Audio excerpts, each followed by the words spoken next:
Mercenary and Romance Capture ke-8. Setelah kejadian kemarin, Kim Ki-soo dirawat di rumah sakit. Karena ayahnya Kim Ki-soo seorang pejabat, ibunya mendesak agar membalas dendam kepada Yoo Jin. Bahkan Hye-jun mengatakan kalau tangannya yang terkilir ulah dari Yoo Jin. Ibu Hye-jun tak puas hanya membiarkan Yoo Jin mendapatkan hukuman dari sekolah. Bahkan ibu Hye-jun sudah melaporkan hal ini kepada ketua. Di sisi lain ada seorang pria yang berdiri dekat mobil. Dan terdapat 2 orang lainnya yang sedang mengeluh karena terlibat dalam perkelahian anak-anak. Selain dari 2 orang itu, Pak Ketua sendiri pun merasa malu dalam hal ini. 2 orang itu pun tiba di rumahnya Yoo Jin dan mengatakan kalau mereka sedang mencarinya.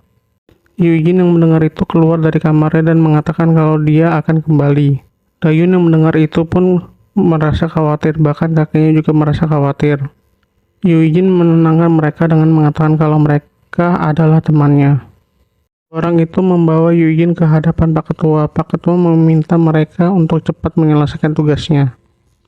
2 orang itu bersiap menghajar Yoo Jin dan merasa kasihan kepadanya karena dia sudah main-main dengan anak itu.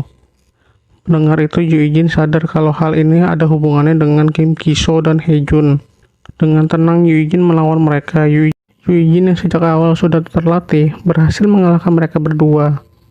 Pak Ketua yang melihat anak buahnya dikalahkan akhirnya turun tangan. Dia pun merasa malu karena dengan umur yang sekarang harus melawan anak SMA. Pak Ketua mendaratkan beberapa pukulan ke arah Yoo Jin. Namun Yoo Jin berhasil menghindari semua pukulan itu. Pak Ketua yang penasaran dengan kemampuan Yoo Jin bertanya, "Siapa kamu sebenarnya?" Yoo Jin menjawab dia hanya anak SMA biasa. Setelahnya Yoo Jin bersiap mendaratkan pukulan dan berhasil mendaratkan beberapa pukulan kepada ketua. Dengan pertarungan yang sengit, Yoo Jin berhasil mengalahkan Pak Ketua dengan beberapa pukulan. Melihat semua keahlian dari Yoo Jin, Pak Ketua merasa kalau anak-anak itu mengganggu orang yang salah. Di sisi lain, orang tua dari Kim Ki-soo dan Hye-jun menantikan laporan dari Pak Ketua.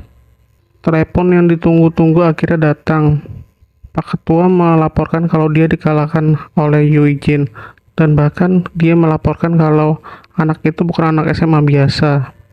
Di saat percakapan itu, Yoo Jin tiba di kantor Pak Dewan, yang berhasil mengalahkan beberapa orang pengawal.